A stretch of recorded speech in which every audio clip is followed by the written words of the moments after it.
আফ্রিকার দেশ বেনিনের একদল সেনা সদস্য দেশটির প্রেসিডেন্ট প্যাট্রিস তালুনকে উৎখাত করার দাবি করেছেন। রোববার রাষ্ট্রীয় টেলিভিশনের দখল নিয়ে এ বিষয়ে ঘোষণা দিয়েছেন তারা। তবে প্রেসিডেন্ট কার্যালয় বলছে পরিস্থিতি এখন নিয়ন্ত্রণে আছে।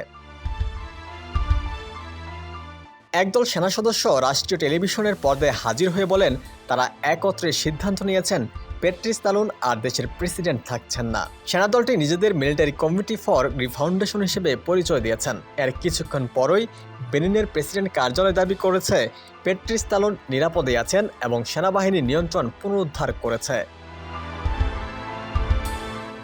এদিকে বেনিনের পররাষ্ট্রমন্ত্রী আজজাগি বাকারি বলেছেন, একটি অভ্যুত্থান প্রচেষ্টা চলছে, কিন্তু পরিস্থিতি নিয়ন্ত্রণে রয়েছে। বিবিসির প্রতিবেদনে বলা হয়েছে, বেনিনে রোববার সকাল থেকেই উত্তেজনা ছড়িয়ে পড়ে। প্রেসিডেন্ট প্যাট্রিস তালুনের বাসভবনের সামনে ক্যাম্প কেজুক এলাকায় গুলির শব্দ শোনা যায়। এতে রাজধানী কেটোনুর বাসিন্দাদের মধ্যেই আতঙ্ক ছড়িয়ে পড়ে।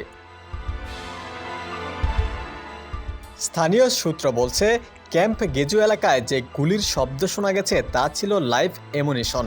হঠাৎ গোলাগুলির ঘটনায় অনেকে দৌড়ে ঘরে আশ্রয় নেন এবং চারপাশে নিরাপত্তা তৎপরতা বাড়াতে থাকে।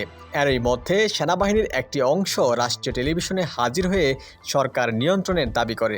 বিদ্রোহী ওই অংশটির নেতৃত্বে ছিলেন lieutenant colonel তিগ্রি pascal.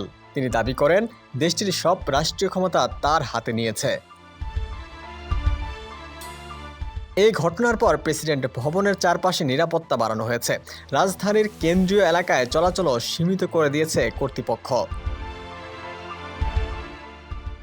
Desk report, সমকাল।